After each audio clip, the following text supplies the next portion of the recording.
لیکن کیوں ہماری دعائیں قبول نہیں ہو رہی؟ تو دعائیں نہ قبول ہونے کی وجہ یہ ہے کہ ابھی ہمارے اندر جو جوہر عبودیت پیدا ہونا چاہیے تھا، جو بندگی کا جو جوہر ہمارے یہاں پیدا ہونا چاہیے تھا، ہم نے ابھی اپنے اندر وہ جوہر پیدا نہیں کیا.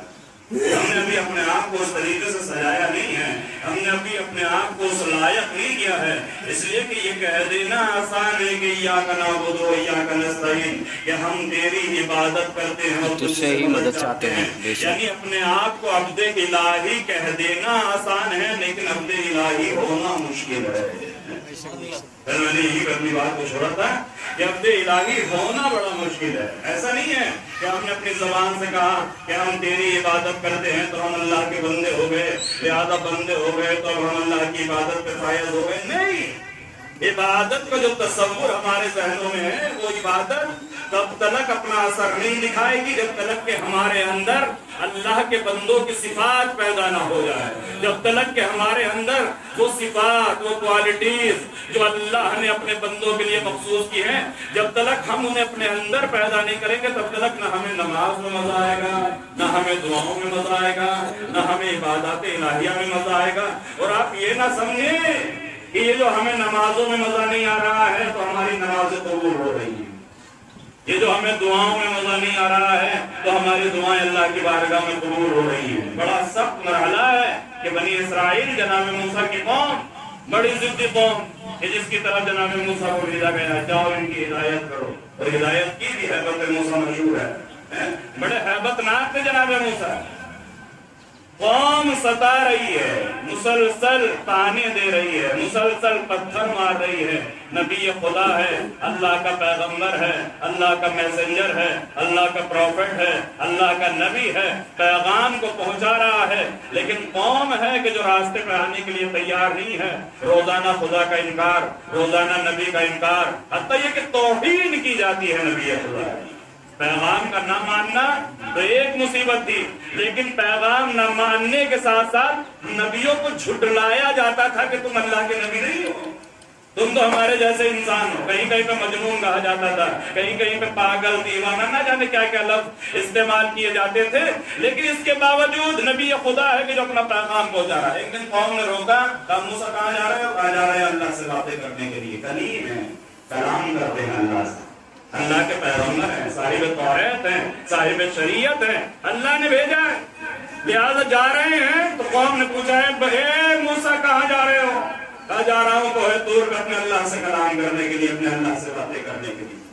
اے موسیٰ، اگر تم کوہ طور پہ جا رہے ہو تو ذرا اپنے خدا سے پوچھنا کہ کیا وہ تم سے پیار نہیں کرتا. اپنے خدا سے سوال کرنا کہ کیا اسے تم سے محبت نہیں. کہا کیوں؟ اس لیے کہ اگر اسے تم سے محبت ہوتی تو ہم تمہارا انکار کر رہے ہیں، ہم تمہیں ستا رہے ہیں، ہم تمہیں گالیاں دے رہے ہیں، ہم تمہیں پتھر مار رہے ہیں، ہم کانٹے بچھا رہے ہیں، ہم نے تمہاری زندگی کو دشوار کر دیا ہے. اگر اسے تجھ سے محبت ہوتی تو ہمارے اوپر عذاب نازل کر دیتا. ٹھیک ہے، قوم کتنی سخت ہے. بنی اسرائیل بڑی جھگڑالو قوم، بڑی ضدی قوم، بڑی اڑیب قوم. ہر جگہ پہ ان کے جناب موسیٰ سے ٹکرانے کے واقعات ہیں. کہیں پہ کہتے ہیں کہ ہم تب تک اللہ کو مانیں گے نہیں جب تک کہ اللہ کو اپنی آنکھوں سے دیکھنا ہے. جناب موسیٰ ان کی ہر ڈیمانڈ پوری کرنے کے لیے پہنچ جاتے ہیں. کبھی کہا کہ جب تک کہ آسمان سے دسترخوان نازل نہ ہو جائے، اللہ کی نعمتیں نہ جائیں. اب نعمتیں آنے لگی، کہا یہی کیوں آ رہی ہے؟ اب ذرا پیاز اور دال کے لیے بھی دعا کر دیجیے. نعمتیں مل رہی ہیں لیکن شکر کرنے کے لیے تیار نہیں. بڑی ضدی قوم. موسیٰ سے کہا موسیٰ اپنے اللہ سے کہنا کہ کیا وہ تم سے محبت نہیں کرتا. کہا کیوں؟ کہا اگر محبت کرتا ہوتا تو ہمارے اوپر عذاب نازل کرتا. گزشتہ قوموں نے جب اپنے نبیوں کو جھٹلایا تو اللہ نے عذاب نازل کیا. کسی کے اوپر آگ برسا دی، کسی کے اوپر قحط نازل کر دیا، کسی کے یہاں زمین کو پھاڑ دیا، کسی کے یہاں آسمان سے بجلی گرا دی. نہ جانے کتنے عذاب نازل ہوئے. اے موسیٰ اگر تمہارا خدا تم سے پیار کرتا ہے تو ہمارے اوپر عذاب نازل کیوں نہیں کرتا؟ یہ عذاب نہیں مانگ رہے ہیں، یہ موسیٰ کا مذاق اڑا رہے ہیں. یہ موسیٰ کا مذاق اڑا رہے ہیں کہ موسیٰ تم اللہ کے سچے نبی نہیں ہو. اگر اللہ کے سچے نبی ہوتے تو اللہ تم سے محبت کرتا، ہمارے اوپر عذاب نازل کرتا. ہم مسلسل تمہیں جھٹلا رہے ہیں، ہم مسلسل تمہارا انکار کر رہے ہیں، ہم مسلسل تمہیں گالیاں دے رہے ہیں، لیکن ہمارے اوپر عذاب نازل نہیں ہو رہا ہے. اللہ کے نبی ہیں، چاہتے تو جواب خود دے دیتے.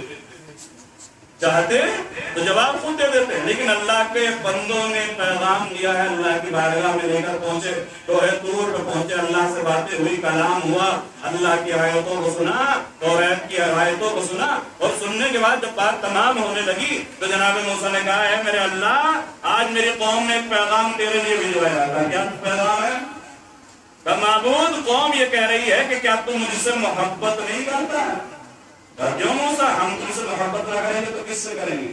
تب معبود یہ قوم یہ کہہ رہی ہے کہ اگر موسیٰ تم سے تمہارا پروردگار محبت کرتا ہوتا تو ہمارے اوپر عذاب نازل کرتا، ہم اتنے گناہ کر رہے ہیں، زندگی گناہوں میں گزر رہی ہے، توحید کا انکار کر رہے ہیں، نبوت کا انکار کر رہے ہیں، ہم اللہ کو ماننے کے لیے تیار نہیں ہیں، اگر وہ تم سے محبت کرتا تو تمہارے حال پہ اسے رحم آنا چاہیے تھا، ترس آنا چاہیے تھا، اتنا ہم تمہیں ستا رہے ہیں ہمارے اوپر عذاب نازل کر دینا چاہیے تھا۔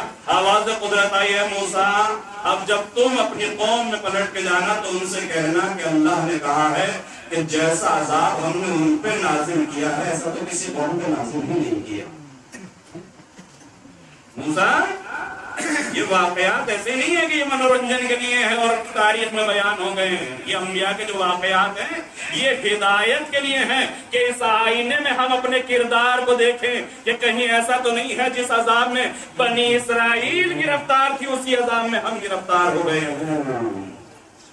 یہ اپنے کو چیک کرنے کے لیے موسیٰ جاؤ جا کے کہنا کہ غفلت میں زندگی نہ گزاریں، یہ نہ سوچے کہ عذاب نازل نہیں ہوا، وہ تو عذاب میں زندگی گزار رہے ہیں، ہم نے جیسا عذاب ان پہ نازل کیا ہے ایسا تو کسی قوم پہ نازل ہی نہیں کیا، کسی گزشتہ قوم پہ ایسا عذاب نازل نہیں ہوا۔ جناب موسیٰ نے ہاتھوں کو جوڑا، معبود میں تو جا کے کہہ دوں گا، مگر وہ ہنسے گے، کہا کیوں؟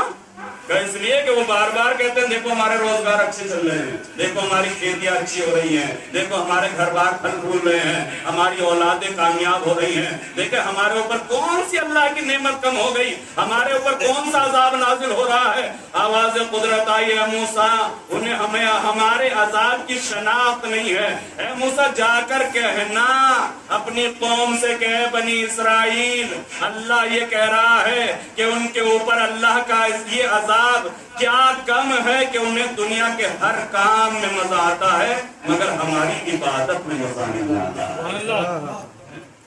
یہ لطف عبادت جو ان سے چھین لیا گیا، یہ روح عبادت جو ان سے چھین لی گئی ہے، یہ جو نمازوں کا مزہ ان سے چھین لیا گیا ہے، یہ جو دعاؤں کا مزہ ان سے چھین لیا گیا ہے، یہ جو سجدوں کا مزہ ان سے چھین لیا گیا ہے، یہ کتنا بڑا عذاب ہے کہ دنیا کے ہر کام میں انہیں مزہ آ رہا ہے مگر عبادت خدا میں مزہ نہیں آ رہا ہے۔ یعنی عبادت میں وہ مزہ ہے کہ اگر انسان کو اس مزے کا احساس ہو جائے تو دنیا کا ہر رنگ اور ہر ذائقہ پھیکا پڑ جائے گا مگر عبادتوں کا ذائقہ سبحان اللہ سبحان اللہ۔ پڑھتے ہیں نہیں پڑھتے ہیں، ہمیں نرم بستروں پہ سکون ملتا ہے مگر روایتیں کہتی ہیں کہ جب اذان کا وقت آ جاتا تھا تو رسول خدا بلال سے کہا کرتے تھے ارحنا یا بلال، اے بلال اذان کہنے میں جلدی کرو تاکہ مجھے سکون مل جائے، تاکہ مجھے چین مل جائے، تاکہ میں سیٹسفائی ہو جاؤں۔ اللہ اکبر۔ یعنی عبادتوں میں کیا مزہ ہے لیکن کیوں ہمیں مزہ نہیں آ رہا ہے؟ وجہ یہ ہے کہ ہمارے پاس ابھی ہمارا دل اللہ سے نہیں جڑ پایا۔ اگر دل اللہ سے جڑ جائے، اگر دل کا تعلق اللہ سے جڑ جائے تو یہ جو ہم فزیکل ایکٹیویٹیز انجام دے رہے ہیں، یہ نمازوں میں، یہ دعاؤں میں، یہ مجلسوں میں، یہ عبادتوں میں، یہ جو ہم فزیکل ایکٹیویٹی انجام دے رہے ہیں، ابھی ہماری روح، ابھی ہمارا دل، ابھی ہماری روح جو ہے وہ ہمارے اللہ سے نہیں جڑ پا رہی ہے۔ اب پوری توجہ رکھیں، کیسے جڑے گی یہ روح؟ کس طریقے سے ہم اپنے آپ کو اپنے اللہ سے قریب کر سکتے ہیں؟ قریب کرنے کا طریقہ یہ ہے کہ ہم اپنے اندر وہ صفات پیدا کریں کہ جو ایک بندے حقیقی کے اندر پیدا ہونی چاہیے، جو ایک بندے حقیقی کے اندر پائی جانی چاہیے۔ اب میں روایت سنا رہا ہوں، رسول فرماتے ہیں انی احب الصبیان لخمس، مجھے بچوں کی 5 عادتیں بڑی پسند ہیں، 5 عادتیں بڑی پسند ہیں۔ کہنا کیا چاہتے ہیں؟ یعنی بچوں سے 5 چیزیں سیکھو۔ اگر اللہ کے بندے بننے چاہتے ہو، اگر اللہ کے عبد بننا چاہتے ہو، اگر اللہ کے قریب ہونا چاہتے ہو تو بچوں سے 5 عادتیں سیکھو۔ ہم بچوں سے نہیں سیکھتے، ہم تو بچوں کو سکھاتے ہیں بیٹا یہ سیکھو، بیٹا یہ سیکھو، بیٹا یہ سیکھو۔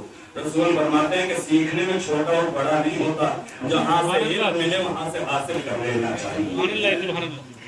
سب سے بڑی رکاوٹ تو علم میں تکبر ہے کہ انسان اپنے چھوٹے سے سیکھنا نہیں چاہتا ہے، جہالت پہ اڑا ہوا ہے، ماننے کے لیے تیار نہیں ہے۔ لہذا رسول فرماتے ہیں انی احب الصبیان لخمس، مجھے بچوں کی 5 عادتیں بہت پسند ہے۔ پہلی عادت کیا ہے؟ آج بھی پہلی عادت بیان کر پاؤں گا۔ پہلی عادت کیا ہے؟ انہم البکاؤون۔ پہلی عادت جو مجھے پسند ہے بچوں کی وہ یہ ہے کہ وہ بہت زیادہ روتے ہیں۔ کون سے ماں باپ ایسے ہیں جنہیں بچہ رونے والا پسند ہے؟ ہر ماں باپ کو یہ شکایت ہے مولانا کوئی تعویذ دے دیجیے ہمارا بچہ بہت روتا ہے، کوئی آیت ایسی بتا دیجیے، کوئی دعا ایسی بتا دیجیے، ارے بچہ سونے نہیں دیتا، بہت روتا ہے۔ ہر ماں باپ یہی شکایت کر رہے ہیں۔ کسی ماں باپ کو بھی روتا ہوا بچہ پسند نہیں ہے، مگر رسول فرماتے ہیں کہ مجھے روتے ہوئے بچے پسند ہیں۔ انہم ہم البکاؤن، صرف رونا نہیں، بکا اس میں مبالغہ ہے، بہت زیادہ رونے والا ہے۔ روایتوں میں ہے کہ 5 لوگ جو ہیں اس کائنات میں سب سے زیادہ روئے۔ البکاؤن خمس، سب سے زیادہ اس کائنات میں رونے والے 5 ہیں۔ ایک آدم ہے، چھٹی امام کی حدیث ہے، ایک آدم ہے، ایک یعقوب ہے، ایک یوسف ہے، ایک حضرت فاطمہ الزہرا ہے، اور ایک آپ کے اور ہمارے چوتھے امام زین العابدین۔